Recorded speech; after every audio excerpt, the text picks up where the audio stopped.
Hindi na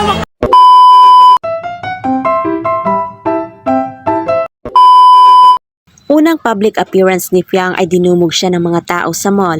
Kasama ni Fiang ang kanyang ina at halos hindi na ito makausad sa dami ng taong gustong mapapicture sa kanya. Damang-dama niya ang pagmamahal ng taong bayan. Nagpapasalamat din siya sa mga taong bumubuo ng tambalang JM Fiang na sobrang ingay ngayon sa Pilipinas man o maging sa abroad. At pati na din ang Jar Fiang na patuloy na nilalayag ng karamihan.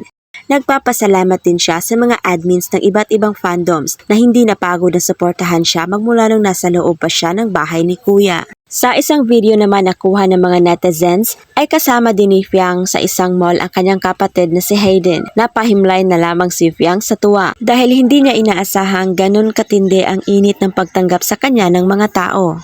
Samantala, talagang na kay Fiang ang limelight ngayon. Siya ang pinakamaingay na tao ngayon sa social media. Sa unang 2 TikTok video pa lang nila ni JM ay pumalo na ito sa 43 million views at hindi rin nagpakabog ang mga tagahanga nila ni Jaren dahil umabot lang naman ang video nilang dalawa ng 52.6 million views. Literal na pinakamaingay ang above.